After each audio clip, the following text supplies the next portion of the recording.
ಅಮಾವಾಸ್ಯೆ ಹಿನ್ನೆಲೆಯಲ್ಲಿ ಶ್ರೀ ಮಲೆ ಮಹದೇಶ್ವರ ಬೆಟ್ಟಕ್ಕೆ ತೆರಳುವ ಭಕ್ತರ ಸಂಖ್ಯೆ ಹೆಚ್ಚಾಗಿರುವುದರಿಂದ ಕೊಳ್ಳೇಗಾಲ ಕೆಎಸ್ಆರ್ಟಿಸಿ ಬಸ್ ನಿಲ್ದಾಣದಲ್ಲಿ ಬಸ್ ಕೊರತೆ ಉಂಟಾಗಿ ಭಕ್ತರು ತೀವ್ರ ಪರದಾಟವನ್ನ ನಡೆಸಿದ್ರು.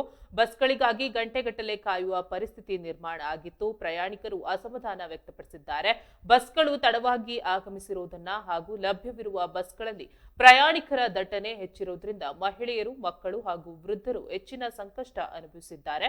ಆಸನಗಳ ಕೊರತೆಯಿಂದ ಹಲವರು ನಿಂತೇ ಪ್ರಯಾಣಿಸಬೇಕಾದ ಪರಿಸ್ಥಿತಿ ಎದುರಾಗಿತ್ತು. ಮಲೆ ಮಹದೇಶ್ವರ ಬೆಟ್ಟಕ್ಕೆ ತೆರಳುವ ಭಕ್ತರ ಅನುಕೂಲಕ್ಕಾಗಿ ಕೆಎಸ್ಆರ್ಟಿಸಿ ತಕ್ಷಣವೇ ಹೆಚ್ಚುವರಿ ವಿಶೇಷ ಬಸ್ಗಳನ್ನ ನಿಯೋಜಿಸಬೇಕು ಎಂದು ಭಕ್ತರು ಆಗ್ರಹಿಸಿದ್ರು. ವಿಶೇಷವಾಗಿ ಅಮಾವಾಸ್ಯೆ, ಹಬ್ಬ ಹಾಗೂ ವಾರಾಂತ್ಯದ ದಿನಗಳಲ್ಲಿ ಭಕ್ತರ ಸಂಖ್ಯೆಗೆ ಅನುಗುಣವಾಗಿ ಹೆಚ್ಚುವರಿ ಸಾರಿಗೆ ವ್ಯವಸ್ಥೆ ಕಲ್ಪಿಸುವಂತೆ ಒತ್ತಾಯಿಸಿದ್ದಾರೆ.